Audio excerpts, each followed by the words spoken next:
What is going on, everybody, and welcome back to my channel. If this is your first time here, then I'd really appreciate if you hit that subscribe button so you never miss a video every time I put one out. In today's video, it's going to be all about nutrition because it doesn't matter how much hard work you really put into the gym. If you aren't prioritizing your nutrition, then you're definitely not going to be able to see the results that you want. And this is where most people struggle. A lot of people can go in and get the workouts in and they can train with enough intensity and make sure that they're progressively overloading. For most people, that's the easy part. Where a lot of people slip up is the nutrition. So that's why in today's video, I want to take you on a complete grocery haul of all the bodybuilding essentials. I'm going to be covering your proteins, your fats, and your carbs.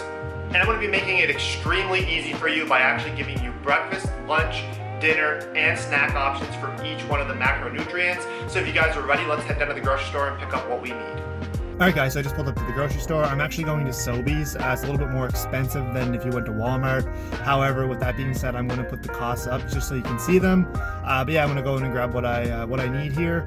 So there's two things that I always keep in mind when I go to the grocery store in order to kind of make it as successful as it can be. The first thing is I always make a list. I find that this really helps because it kind of gets you in and out, and it kind of gets you out of the chip aisles and all the other things that you just kind of might see and grab. I find that if you really create a list and if you stick with it, I guarantee that's going to be your best approach for shopping on a budget and just really making sure that you're prioritizing the right things.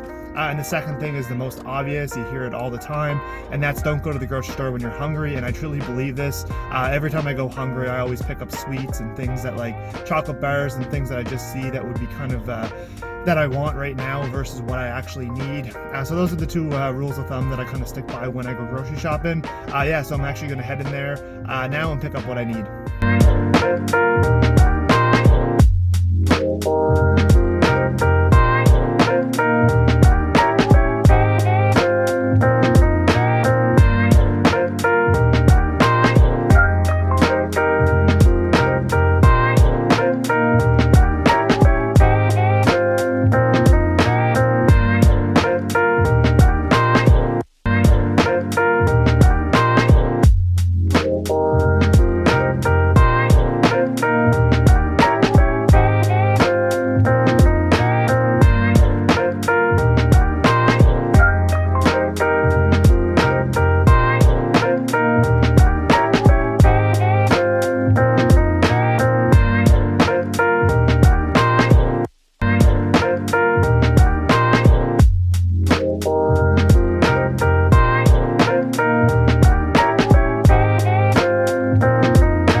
At that grocery haul, I was just in and out, and it was quick because I had a list and I was prepared. So I highly encourage you guys to definitely make a list. And like I mentioned in the video, there will be a free PDF download to this plan if it's something that you want to download and kind of follow for yourself. It's just a sample meal plan, but I think the guidelines are pretty solid just for sticking to each one of your meals. So we're actually going to start off with protein first. As you see from the video, I did pick up eggs. I only picked up a small carton of eggs just because right now I'm currently cutting, and eggs do contain a lot of fat for what you do get, so they're higher in calories. So that's why I went with egg whites as well. So just to kind of give you a perspective of how I do it, if I'm bulking, I'll have no problem eating maybe 4 or 5 eggs, and I'm actually getting a significant amount of protein and fat, and a little bit higher in calories. Like I said, if I'm bulking, I don't really mind the extra calories as much, and eggs are really good because they're cheap, efficient, they're easy to prepare, and they contain all the essential amino acids, meaning that they're a complete protein. So I think this is a staple in any bodybuilding diet. And like I mentioned, when I'm bulking, I do contain like maybe 4 eggs per meal, but I always add a little bit of egg white, so I might do 4 eggs and half a cup of egg whites. The reason being is because it's going to up the protein content, it's going to actually be lower in calories, and it's not going to contain all that fat. And when I'm cutting, I also do like to kind of cut out the eggs, so that's why I only bought a small portion of eggs, because right now I am currently cutting, so I'm actually not eating eggs every single day. I might have them on like a cheat meal or a refeed or something where I get a little bit higher in calories, or I want to try to up the protein intake. Plus they're convenient to have if you do kind of have a day where your protein's off. It's always good to be able to cook up some eggs. But like I mentioned, when I am cutting, which I currently am now, I am doing 1 cup of egg whites, which is around 130 calories. You're not getting any fat, and you're getting like 20 plus grams of protein. So I think that no matter if you're bulking or cutting, I think it's great to include eggs and egg whites to really up that protein intake and to minimize fat. But yeah, I think that just by adding, so if you were to do, I thought a good mix would be to do 2 eggs and half a cup of egg whites. I was doing that for a while, and honestly, if you have a problem with egg whites with the consistency or the texture or the taste, you can't really even taste them. So this would be my high protein breakfast idea or option, would be to go with eggs and egg whites.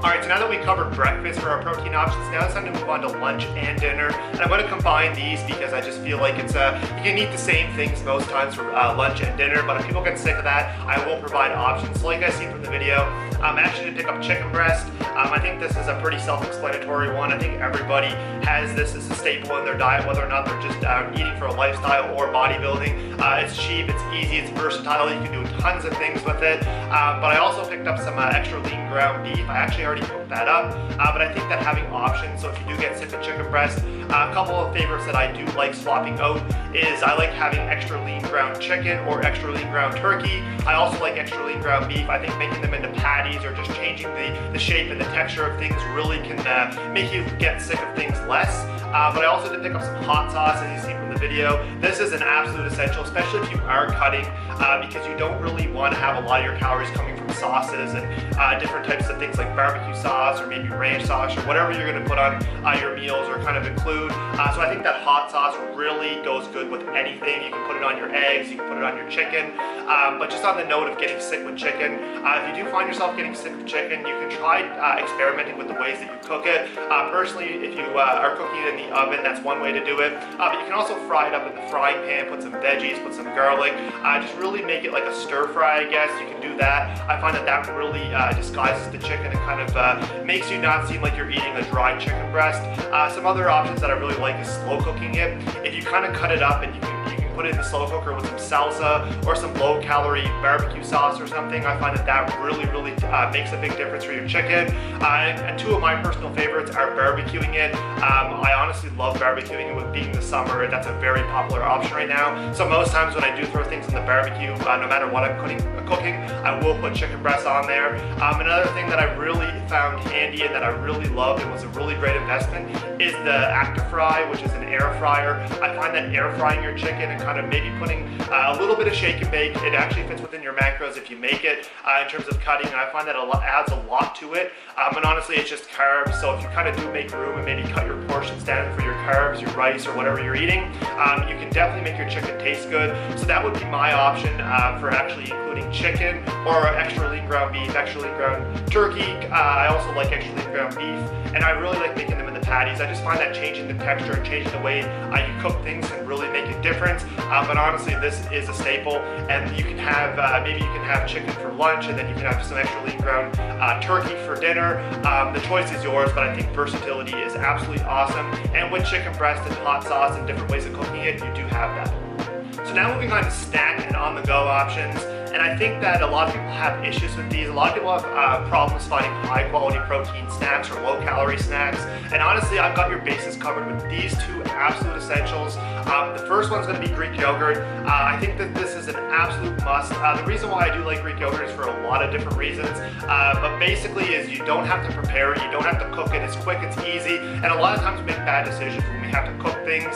So let's say you were coming home from the gym and you don't have your meal's cooked, it can be extremely easy to kind of reach for something that you would normally not eat if you did have it prepared.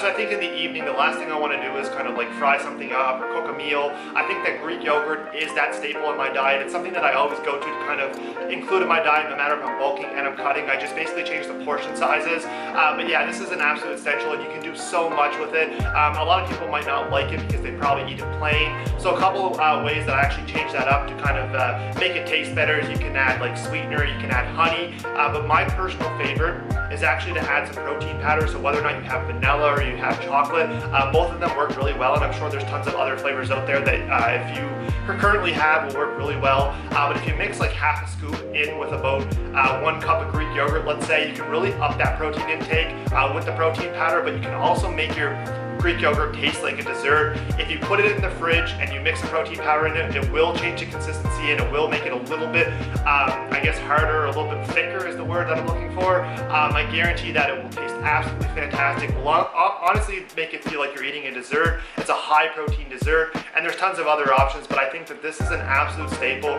because it's extremely high in protein. You want to make sure that you buy the plain stuff because you don't want that added sugar. And I kind of aim for anywhere from 16 to 19 grams of protein is kind of what I look for. This one's got 16. This is just the Walmart one. I did pick one up at Sobeys. I think that had 17. It was a different brand, but either brand, the Walmart brand or the Sobeys or the Oikos, I think it's called, it doesn't really matter. I just would avoid the high sugars. I would avoid any flavored Greek yogurt. So if you buy vanilla, maybe strawberry, I would avoid those just because you're not getting the most amount of protein in it. But I think that this makes for a great high protein snack, and definitely, especially if you're on the go, if you have a way that you can bring it to work with you and refrigerate it, this is absolutely awesome for hitting that protein intake and something enjoyable as well. And the next thing is really, honestly, this is a staple. I think this is the most underrated protein source out there. If you're on the go, maybe your job requires you to do a lot of driving. I know personally for me, I'm always driving back and forth from Truro to Cape Breton just because I'm visiting family and whatnot. I'm always back and forth. And the last thing I want to do is kind of bring a meal and cook eat a full meal while I'm driving. And honestly, the majority of the time, I'm just concerned about that protein intake because I know when I get back from driving or whatever, I'm able to kind of get a little bit of carbs in and stuff. I think a lot of people stress out about the protein intake. So if you do find yourself doing a lot of driving, if you bring some beef jerky with you, this is an easy 20 grams of protein or 15 grams of protein depending on how much you eat, but it tastes absolutely awesome. You don't have to prepare it like I mentioned. I think that's the key with these on-the-go snacks. It's just something that you don't have to prepare, something that digests well, and something that's cheap and affordable and easy, and these options definitely are. So yeah, I really like beef jerky, but let's say you're also on vacation. I know it's the summertime, a lot of people are traveling, camping, going away, kind of enjoying their lives, and having to bring like chicken breast or having to bring maybe fish or something that's high in protein that you normally do eat. I think that can get annoying and it can definitely not taste the best, especially if you don't have a way of heating it up. So I think that beef jerky is an absolute essential, and honestly this tastes super awesome. You can make your own homemade beef jerky, which I actually might look into doing. I know my parents used to do it before and it used to taste absolutely awesome. But yeah, beef jerky is an absolute must. So I think that in terms of if you're struggling with high protein snacks, I think that these two options definitely have your bases covered. You're able to get a significant amount of protein at a low calorie expense. So whether or not you're bulking or cutting, these two are your best options. Alright, so now that we covered protein, which is definitely going to be your most expensive part of your grocery haul, it's time to move into carbs, and these are really basic and really easy. I included these for a reason. So the first one's going to be oatmeal. As you can see, this is different than the one that I bought. It's the same one, it's just in a white packaging. I bought this at Costco. It's extremely affordable to buy at Costco. You get a big box of 2 of these, and honestly this lasts me a while. So why do I like oatmeal in the morning? Well, it's extremely high in fiber. It's very versatile, so you can do a lot of things with it, but I find that it's really slow digesting. It really sits with me well. So if I'm going out, my breakfast is normally my pre-workout meal as well. So I normally will wait a while to eat breakfast in the morning, especially now that I'm cutting and I don't have a lot of calories. I find that this really sits well with me. So if I have this around noon and I work out maybe about 2 hours later, sometimes my workout can last like an hour and a half, and then if I have post-workout cardio being like 30 minutes or maybe even 40 minutes depending on the session, I could be going without a meal for maybe 2.5, 3 hours. And the last thing I want to do the whole time while I'm working out is to be hungry. Especially, you are going to naturally feel that when you are dieting, but I find that oatmeal really cuts that in half, and it really sticks with me, it really digests well. So that's why I really like oatmeal as a pre-workout meal, because I do eat it about 2 hours to an hour and a half before, but it allows me to get through my workout, do any post-workout cardio, and it really sits with me until I'm able to get a meal in after. But nobody likes eating oatmeal plain. So a couple of my favorite things you've seen from the grocery haul that I did pick up. Some natural peanut butter. This is just a little bit healthier than peanut butter, so I do kind of go with it. I do like the consistency a little bit more. It mixes in with the oats a little bit. So if I am bulking, that's what I will do. I'll mix a little bit of peanut butter in with it, and it tastes absolutely awesome. However, like I mentioned, I am cutting. So what I normally do when I'm cutting is I actually buy powdered peanut butter.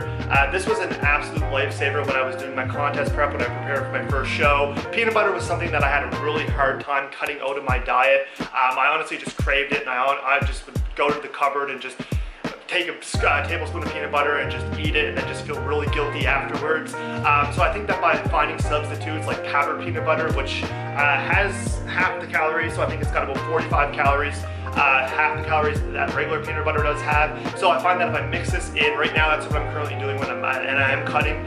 So yeah, I mix that in with my oatmeal, and I find that it tastes absolutely awesome. But this is an absolute essential carb source. It's extremely easy on your wallet. It does not cost a lot. It's extremely easy to prepare, and it's very versatile. So that's going to be my breakfast option. It's going to be oatmeal. Alright, so now that we covered breakfast being oatmeal, it's time to move on to the carb options. And these are definitely your bodybuilding essentials. You definitely hear it all the time that people eat a lot of rice if they're bodybuilding, and it's pretty obvious why. It's extremely easy to prepare, it's high in carbs, it's fast digesting if you do buy white rice.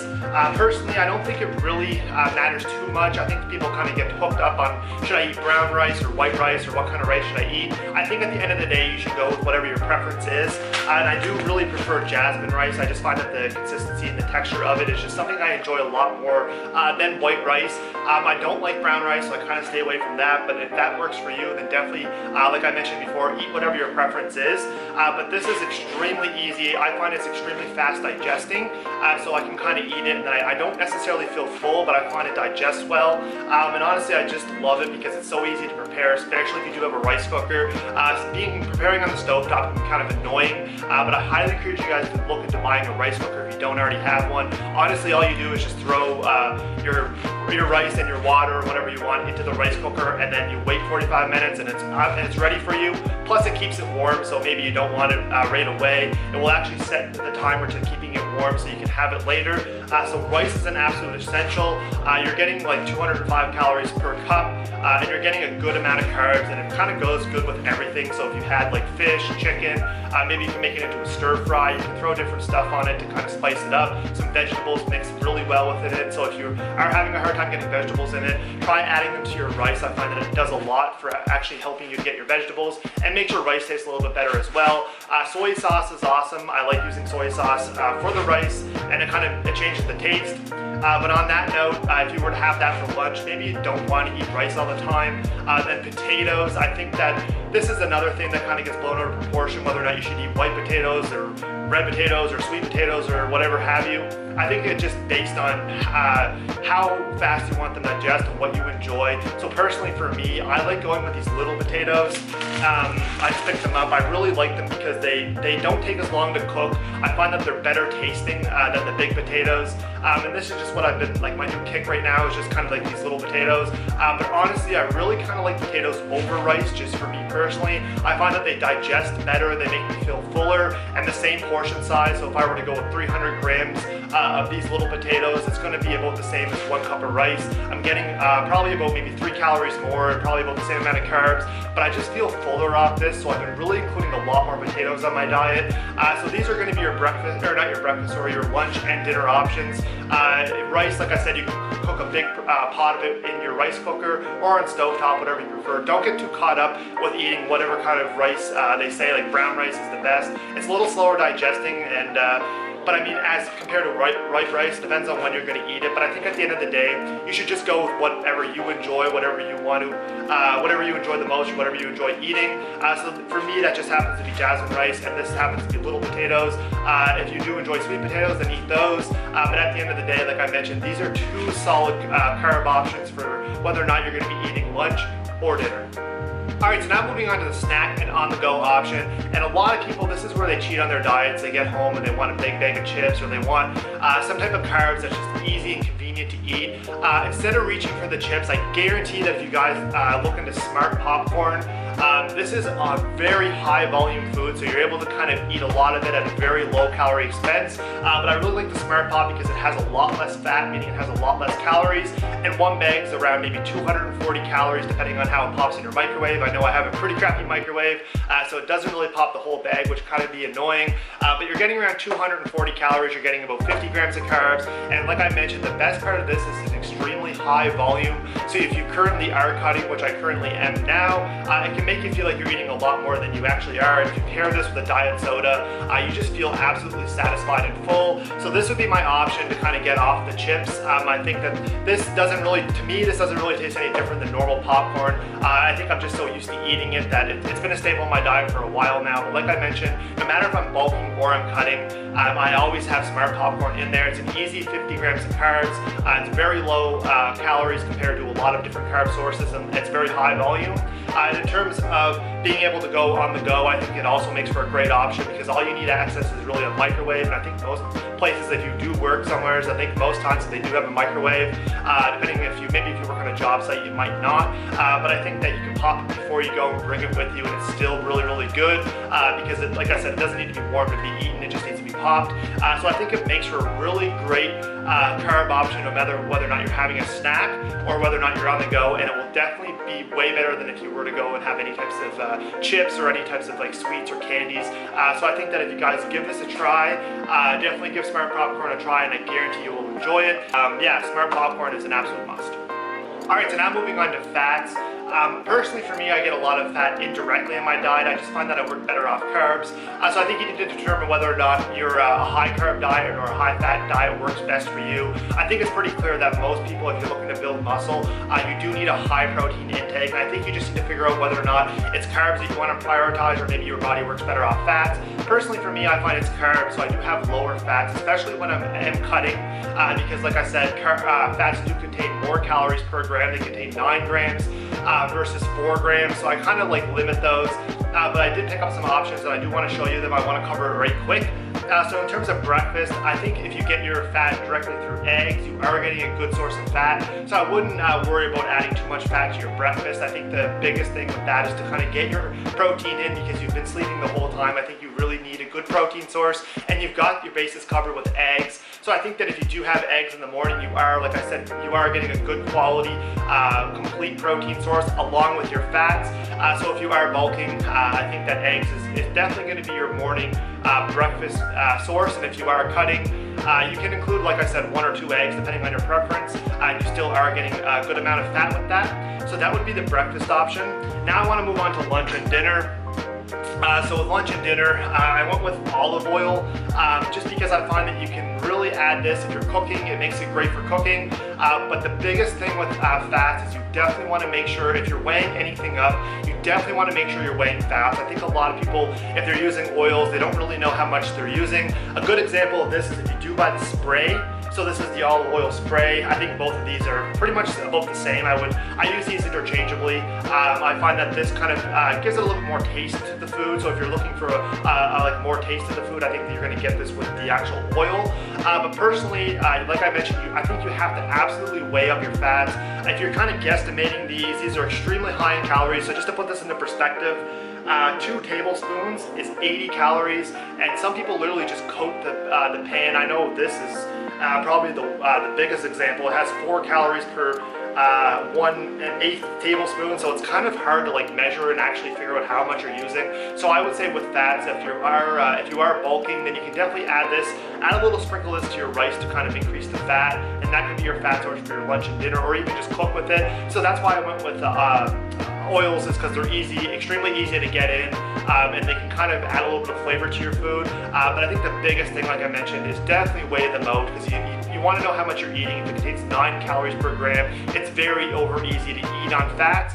And personally, I like to prioritize carbs, so I want to make sure that I'm fueling my workouts. And we do all know carbs is one of the primary sources of fuel for your workouts. So I think that I actually do prioritize carbs over fats, and I do get most of my fats indirectly. So when I'm bulking, I might include something like this, but when I'm cutting, I definitely don't. I want to make sure that I'm really having a high protein intake and I'm prioritizing carbs because I am in a calorie deficit, and I want to make sure my workouts are still where they need to be. So this is my choices for fats for lunch and dinner. So that's what I would go with, is like an oil. And then if you're on the go and snack options, I think that the fats that I would go with is a natural peanut butter. You can go with an almond butter. I just find it's more expensive, and I do like the consistency and the taste a little bit better of natural peanut butter. But I think that that's up to you. If you want to go with an almond butter, that's even better. It's just going to run you a little bit more, and you do, like I said, you do get less. So I think from a cost perspective, natural peanut butter should be your best friend. Plus, you can add it to oatmeal. You can add it to your Greek yogurt. You can add it to a bunch of different things. So it's extremely versatile. It's very easy on the go, so you can always bring it with you. Maybe you want to dip some type of I don't know, some people used to put peanut butter on celery and stuff like that. So if you are into that, then that could be something you can do on the go as a low calorie. I guess it's a low calorie depending on how much peanut butter you use. But like I said, that goes back to what I mentioned before. Definitely weigh this stuff out. If you are just taking like a tablespoon and just tablespooning the peanut butter onto your plate or whatever you're doing, I think that you don't really know. So I think the best thing to do is to weigh up that 15 grams of peanut butter, and I guarantee you'll be surprised how little that is, and then you'll look back on what you were doing with the tablespoon, and you know for a fact that you're definitely over budgeting. You're using a lot more. Basically what I'm trying to say is you're guesstimating it, so I would highly recommend weighing out that 15 grams so you know that you're getting exactly what you're eating. And then another snack idea or on the go option, if you're really looking to buck up your fats, is I personally like cashews. You can go with almonds or any type of like mixed nuts, but I do like cashews just because, like I mentioned, they are quick and easy. You can eat them on the go. You can bring them to work with you if you need something to kind of bump it up. These are definitely going to be your best friend. Extremely high in calories, so if you're looking to bump up your calories, you are bulking, and you're looking to kind of, you're having a hard time getting the calories in, I think that this is going to be your absolute best friend. Alright guys, that's going to conclude today's video on my bodybuilding essentials grocery haul. Definitely add these as staples into your plan. I guarantee whether or not you're bulking and cutting, you'll have a lot more success with sticking with your diet. And like I mentioned, the biggest thing is to make a list every time you go to the grocery store and never go when you're hungry. If you do want this in a PDF version, I do have a free download available. You can actually access that in the link in the description. So if you want to download it and you want something a little bit more structured, definitely check that link out and give it a download. Like I mentioned, it's absolutely free, and I hope everybody enjoyed the video. Don't forget to subscribe to my channel so you are in the loop with every single video I release. I would really appreciate it if you could hit that subscribe button. Also turn on the bell notifications. I do want to make sure you guys get notified every time I drop a new video, so be sure to turn on those bell notifications, and also drop the video a like. I do appreciate all the support, and the feedback is definitely appreciated, and I'll catch everybody in the next one. Alright, peace out.